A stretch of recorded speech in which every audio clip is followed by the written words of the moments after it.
Hello, my name is Tony Litt. I'm the MD of Sunrise Radio, and it's my immense pleasure to bring you the official Sunrise Radio podcast. We are the #1 commercial Asian station in the United Kingdom, with many firsts to our name, and we continue to be the voice of British Asians who have given us their love and loyalty over 30 years.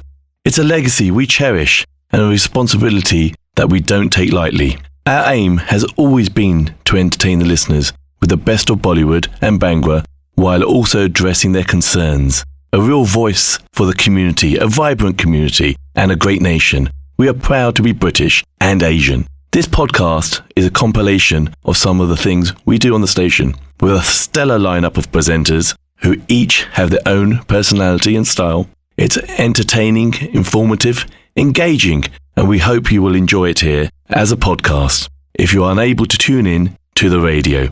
Don't forget to subscribe and tell your family and friends about this podcast. And do leave us a comment on what you think. We'd love to hear from you. All the best always. Team Sunrise. The UK's biggest station mix. Sunrise Radio. Hey, my name is Shabnam Sahi. Welcome to the official Sunrise Radio podcast. I'm on your radio weekdays from 9 a.m. to 12 noon. If you've heard the show, you know what to expect from it. Joining me on the podcast today, Tahir. It gives me great pleasure to say a big warm welcome to Tahir, who's the band leader of Fanna-Fi-Allah, which is a Qawwali group, a Sufi Qawwali group. They are celebrating 25 years of a phenomenal career. And I'm filled with delight to connect with Tahir, who's actually sitting across the seven seas in Bali right now. Tahir, welcome to Sunrise Radio. So good to be here. Thanks for having me. Assalamu alaikum, Sat Sri Akal, Namaskar. It's an honor to be tuning in from across the seas. Now, of course, you are looking forward to your 25th anniversary UK and Europe tour. And I can see that even in the UK, you're going to be performing in Manchester, Coventry, Southampton, Birmingham, London, of course. Now, in the last 25 years, Tahir, can you name some of the highlights, or is it too vast a career to pick out just a few instances where you feel that Sufi Qawwali has really delivered its message of not just bridging East and West, but also essentially delivering the message of the Sufi saints who've been, propagating peace and love and brotherhood for centuries? Yeah, too true. We did the calculation just the other day, and we have performed more than 2,000 Qawwali concerts around the world. And I was asked this also recently on an interview in Turkey. And I always tell people that the real pinnacle experience for myself and my group, and of course for any Qawwal, is to offer one's hazri for Baba Farid Shakarganj, Rahmatullah Alayhi, in Pak Patan Sharif. Because for anyone that understands the Khandan, the whole lineage of Qawwali music, and the whole Sufiana andaaz, the mehfil sama, that pandal, that atmosphere in Pak Patan Sharif is really the embodiment of the highest form of that atmosphere. So, and I think especially in those first years, a couple of decades ago, when we were given the opportunity to offer our hazri at that dargah in Punjab, Pakistan, that was huge for us, and that really felt like a landing point to feel like we were part of the community, and also feel like every sur, every lafz, every piece of poetry and every note was really coming from that place of full devotion because of our love for Baba Sahib, of course. Now, Tahir, you mentioned a beautiful phrase there, the Sufiana andaaz. That is something that has infiltrated Bollywood as well. We are a music station. We play a lot of Bollywood stuff. And very often we see hit songs which clearly have their roots in Sufi music, whether it is Qawwali or indeed, something perhaps not as traditional as that, but a fusion between the two.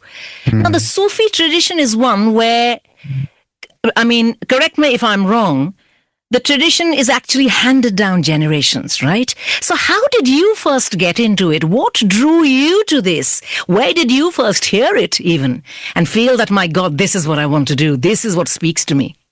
Yeah, there's a few good points there. One is that growing up in Nova Scotia, Canada, as a Ferangi, and falling in love with world music, spiritual music, and at first classical Kayal, Drupad, the classical forms from the subcontinent as a young teenager, and then hearing Qawwali for the first time, of course, Ustad Nusrat Fateh Ali Khan Sahab, Ji. and being completely blown away, and then from there finding the Sabris and Abida Parveen, etc., etc. In that time, it was still cassettes and records, and from there, I started learning Qurbani and Sanskrit and Punjabi, Hindi, and music in Nova Scotia, where I'm from originally. And then I left for India when I was 16, and my path just continued from there. I, lived at these different dargahs and eventually ended up living in Khan Sahib, Nusrat Fateh Ali Khan Sahab's house after he passed away, studying with his nephew Rahat Bhai, of course, and other greats for the last 25 years. But it's not just about the lineage. The lineage is strong, and of course the Maksus ka andaaz is essential, because our grand Ustad is Ustad Fateh Ali Khan Sahab, Mubarak Ali Khan Sahab, and all of the current principal doaba, Punjabi Qawwali styles come from this khandan. But there's also, if you look at any great artists, if you get into the story of Madam Noor Jahan or Begum Akhtar, Absolutely. Or Badi Ghulam Ali Khan Sahab, all these masters from that part of the world, you see that a lot of them aren't typical Khandani artists. The fathers want to pass this knowledge, ilm, to their sons, but if there's not a really strong yearning and longing and reason for that, it's often these other people that come from very diverse realities that find themselves drawn to this art to such an extent that they have the blessing of learning it. And in Qawwali, it's very uncommon. A lot of the classical stories, it's a little more common. Qawwali is very kept, so the talim is very special. But the situation is that often great artists like Ustad Faiz Ali Faiz and such, they call themselves Ruhani Shagid of Ustad Nusrat Fateh Ali Khan, because they received that transmission so directly in the heart that their passion, their shauq for the music really carried them to such a level. So there's that also. It's so heartening and so encouraging and wonderful to see someone like yourself, who was born out of the culture, as you've told us so many times, be drawn to Sufi Qawwalis. And obviously you have learned enough to be able to really connect with it, not just as a singer, a musician, but as someone who is aware of just how culturally rich the history is and how amazing it is to be able to connect with something like that. When you are performing, when Fanna-Fi-Allah, in the last 25 years, what do you think draws people to Sufi Qawwalis the most? There might be people who are not trained in classical music, those who only know their Qawwalis from Bollywood films, and yet I'm sure you've had a diverse audience across the world. What do you think draws people to it and keeps them hooked, keeps them there, and truly makes them understand what the Qawwali is trying to say or what they're trying to evoke? Yeah, good point. One of the things that my Ustad said in the Qawwali movie we had created, Music of the Mystics, was that these Buzurgani Deen, these original Sufi masters like the Chiragh Chisht Khaja, Moinuddin Chishti Rahmatullah alayhi, etc., they created Qawwali, along with Hazrat Amir Khusro, of course, as a way to draw people into the ishq, into the devotion. So the melodies come from that. They're designed, they're composed in that way to be fueled by ishq, divine love, and they're built in a way that really attracts people. So even, say, for example, me as a Gore coming from Nova Scotia, the melodies were just so beautiful and attractive, and the rhythms are very strong and driving, and also very evolved and beautiful in their own right.